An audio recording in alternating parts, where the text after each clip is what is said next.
What if you could go and have a conversation with somebody who is typically not very agreeable, and you could actually have a great conversation about it? What if you were okay with saying you were wrong and you wanted to learn? We're going to be talking about that this week of The Relaxed Male. This is The Relaxed Male, a show that comes to you each week helping men to remove the nice guy from their life so they can actually live their life on their terms. Join the host, certified coach Brian Goodwin, as he helps men step out of their heads and become free from the thoughts that bind them. Hey man, hello and welcome to Relaxed Male. I am your host, Brian. I am a certified men's relationship coach, and I am here to help men get the nice guy out of their life. Kick that dude to the curb so that they can actually start living the life that they want to live on their terms. And the nice guy is one of those guys who's just a sad soul. That nice guy in your head keeps you playing small, keeps you inside your comfort zone, and doesn't want you to step out, wants to sit there and manipulate everybody around them so that they like you, while you don't have to do any work to be able to let them live the life that they want. So this is why the Relaxed Male is out there, because nice guys often have a lot of internal strife, a lot of internal struggles, a lot of problems, and a lot of anxiety and a bunch of other stuff. And they just aren't able to actually fully relax.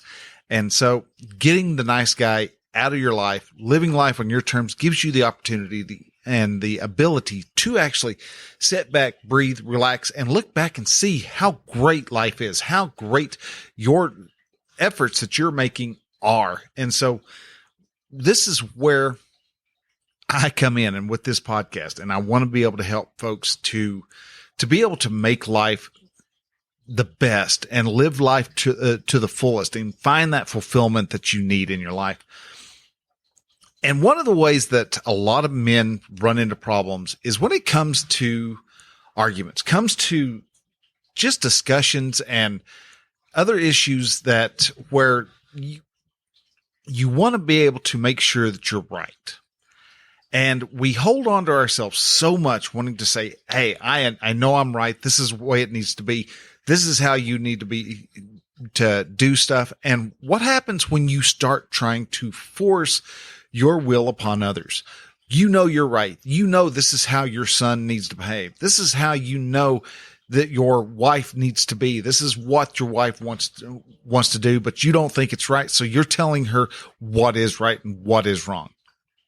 What is the problem with that? Well, to tell you the truth, a lot of it is that it creates a lot of animosity, because when it comes to nice guys, we want to control so many people. I am a recovering nice guy.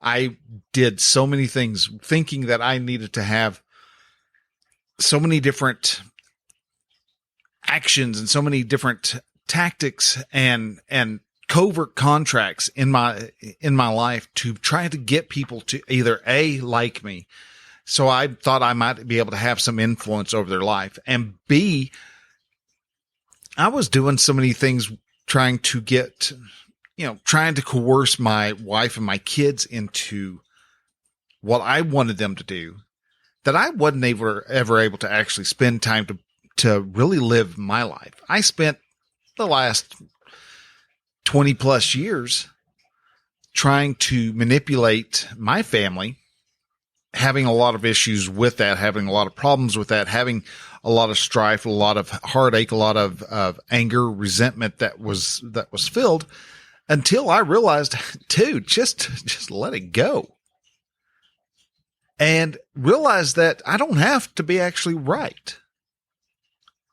And what is right as a better question.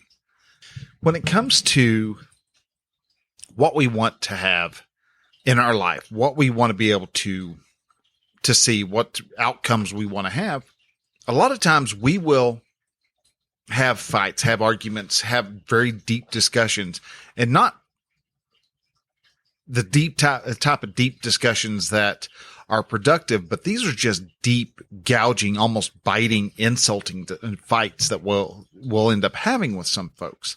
Yeah, there's times we may have good discussions, but a lot of times when we're trying to manipulate others, it turns out into being in a fight. Look online. You go onto Twitter and you say something that you believe, all of a sudden you have got half of the Twitter sphere raining down on you, telling you exactly why you're wrong and why you're full of crap and everything else.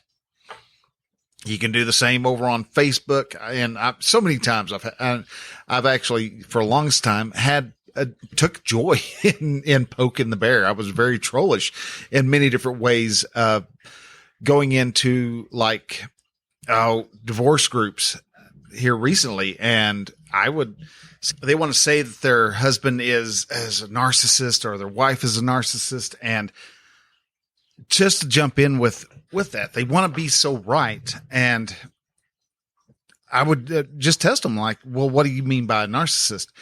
And if they came back with a really snarky remark, it was, oh, okay. So it's somebody who wasn't agreeing with what you wanted. And sometimes I would call them out and under my own ego, would egg them on to the point where they were getting mad and they were getting shouty, and they would bring in all their other friends in that group and they would all jump on there. And it was, there's a point of it to where, yeah, it was a bit of sport, but at the same time, I realized within the last couple of months that it really doesn't serve anything that I'm wanting to do. And so I've had backed off on that. It's like they can be wrong.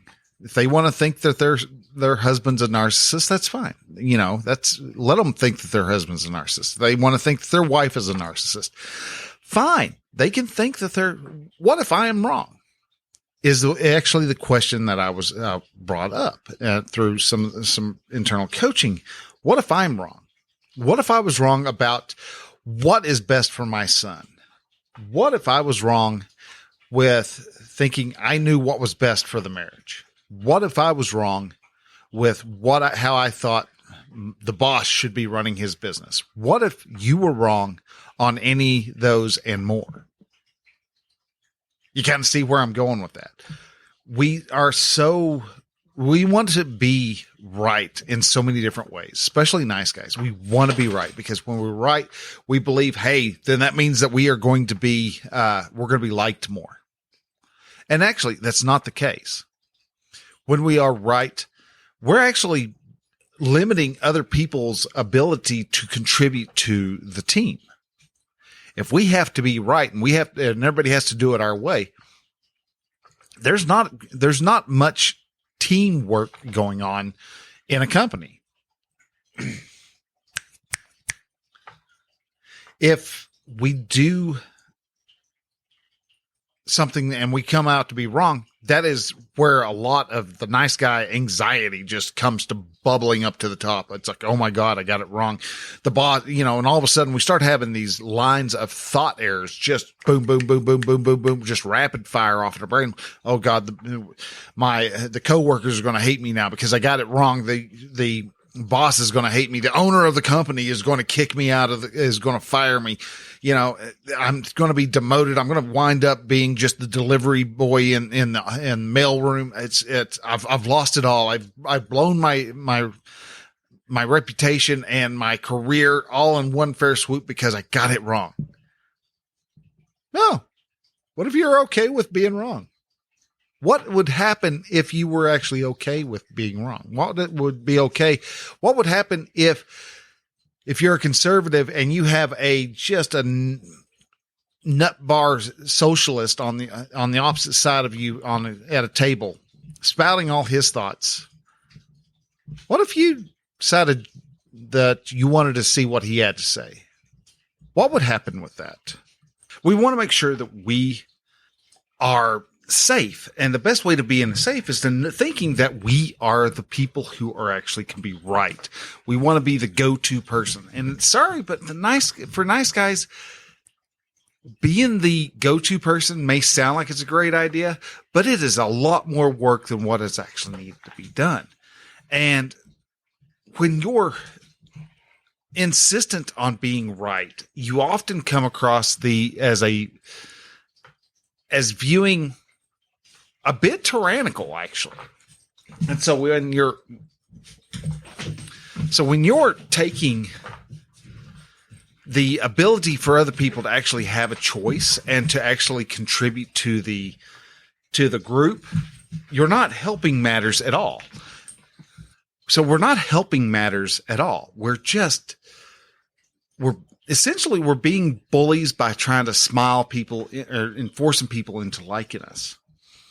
And so many times, because we are taking that person's ability to have a choice and to live the life that they want to live, that makes us in the wrong. Even though we're wanting to be right so much that we're not giving people the ability to do the great and wonderful tasks that they're capable of doing. They're not able to rise to their level because they're too busy playing small, because that's what we as nice guys like to do. So what if you are actually wrong? Because sadly, most of the time we actually are. More times than not, we are wrong. We are wrong on what we think is best for those around us. We want to think that we are wrong. We are actually end up becoming wrong because of what we want to do. But what is right and what is wrong? It's actually nothing more than an actual thought that we're having. I think this is the best way that we should do this. I think we should take the path at least taken. I think we should take, go to Phoenix, Arizona by way of Tacoma, Philadelphia, Atlanta, and LA. I mean, we want to bounce all over the place. That may be you may think that that's the best route, and that very well may be the best route for you, but it doesn't mean it's the best route for everybody else. But yet we have this problem with with an ego. Our ego wants us to be right. We want to be the right one. That's why we spend so many hours arguing with complete and total strangers that have no impact on our lives during presidential debates. That's why we spend so many times fighting with our parents, because our parents want us to do something and we don't. Again, our parents are actually wrong, but they feel that they are right. What is right and what is wrong is nothing more than a thought that we have in our head. You can be right. You can be wrong. You can just be whoever you want to be. And if you want to be able to find out what's right, you have to actually tell the ego to take a hike. And for nice guys, that ego runs big. It runs real big in our lives. Yet if you can kick ego to the side and flip the script, so to speak, instead of demanding that you're right, what would happen if you were wrong? What would happen if you started actually asking questions to that person that annoys you because they have different thoughts and different beliefs than what you do? What if you actually asked honest questions and not questions that are meant to be as gotcha questions? What if you were to ask those types of questions instead of trying to get somebody to see your side of the argument? Why don't you just take the time to just try to see their side of the argument first? Admit that you're wrong. Be okay with being wrong, because it doesn't mean anything if you are wrong. Believe it or not. It means absolutely nothing. You have one view, the person has another view. Neither one is actually a wrong view. And now I get it, because especially when you're in political realm, people are going, well, Biden's just running okay, we can talk facts about what Biden is doing and Biden isn't doing. And we can have all of our opinions that we want about what Biden is doing. We can have all our opinions about what Ted Cruz is doing. We can have all the opinions about what evil orange man is doing. All those actions are proof that they're nothing more than circumstances. Because if it was really a bad thing, everybody would see it as a bad thing. Everybody would see Trump as doing wrong stuff. Yet you've got over half the country thinking, he did a pretty good job. And you've got over half the country right now going, it was a little better under Trump. Yeah, we got a few more mean tweets, but okay. I guess that's kind of a trade-off for the price of gas that we're having right now. We can see the other side. And seeing the other side is not a wrong thing. It doesn't mean that you are all of a sudden becoming a socialist because you can see the socialist side of the side of the aisle.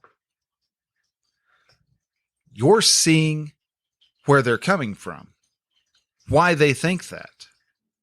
And when you have them when you're able to actually have those deep type of conversations with people and be okay with being wrong and ignore whatever your ego is screaming at you about, you're going to find that you have a lot better opportunity to share your side.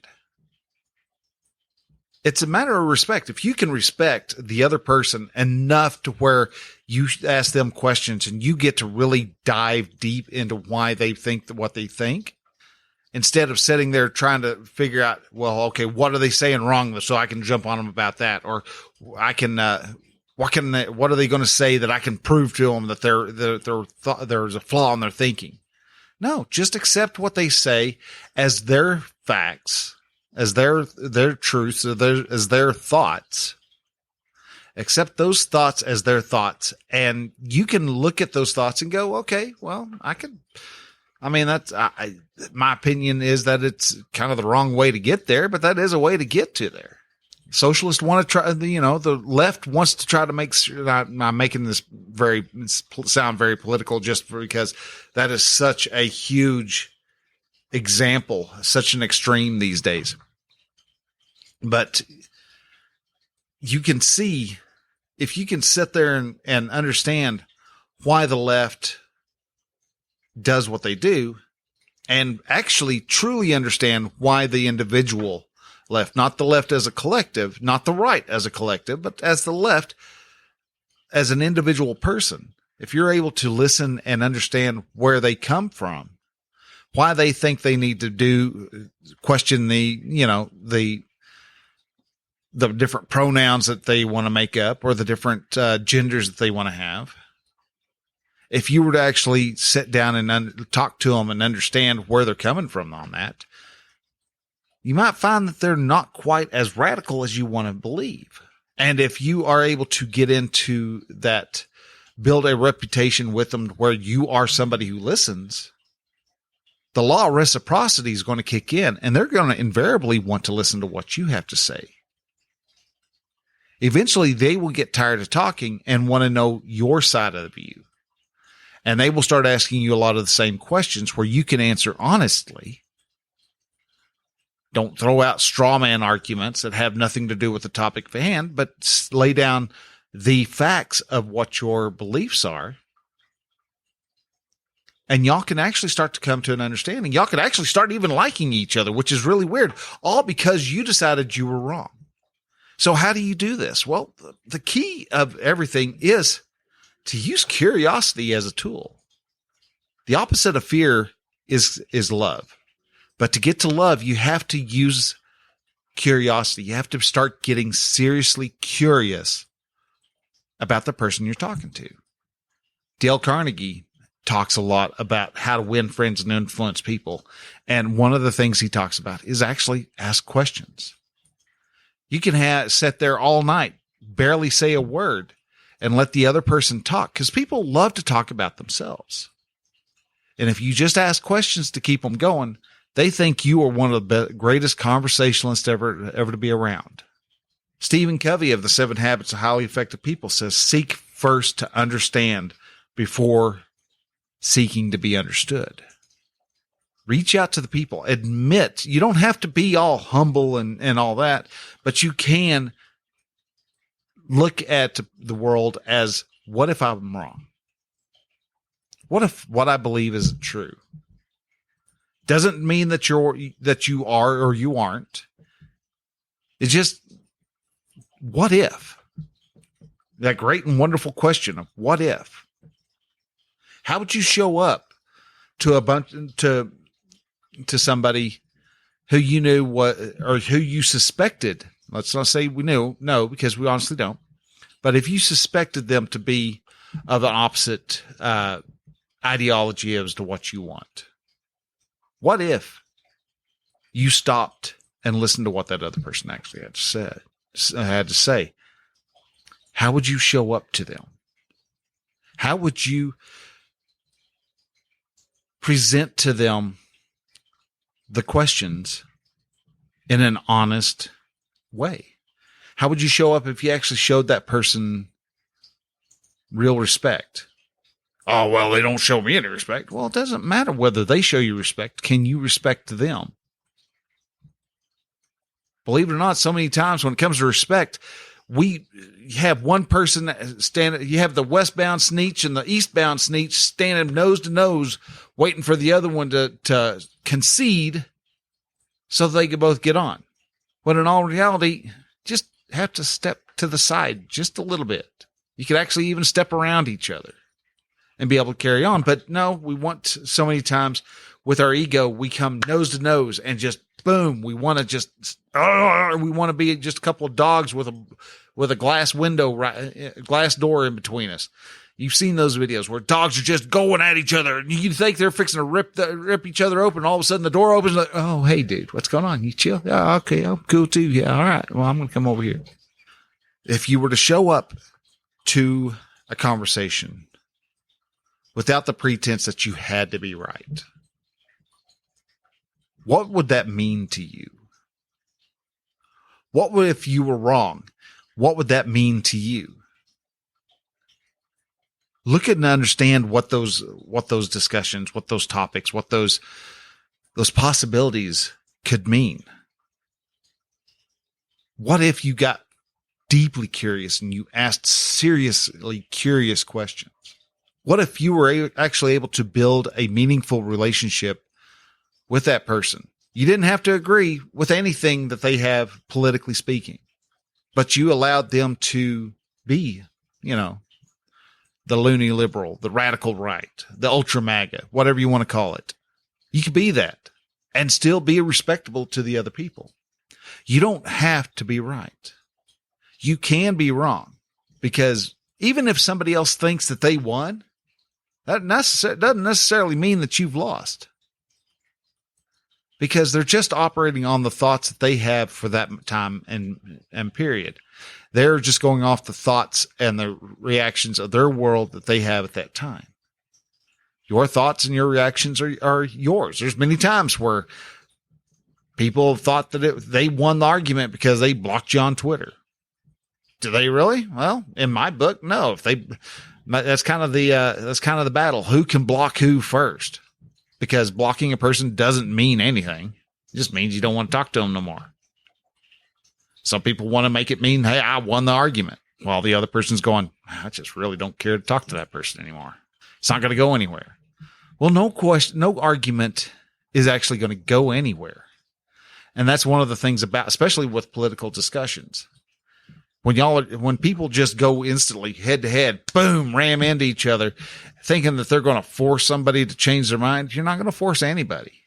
You're not going to force a person to change their mind. The only way you can get them to start seeing your side of the argument is by first seeing their side. So take the time, slow down, admit you're wrong. There's nothing wrong with admitting that you're wrong. You are a better leader when you can say, I was wrong. I don't know. I have no idea. Or any of those types of phrases. You say those, you actually are stepping into leadership a lot more than someone who insists that they have to be right all the time. When you can do that, you are able to actually shed that nice guy a lot quicker, a lot faster, because you're not going to worry about who you're going to please, how you're going to please them, and what's going to happen once you do please them, because it doesn't honestly matter. They are just being people, doing people things. and they're living their life with their own set of thoughts to the circumstances of their lives.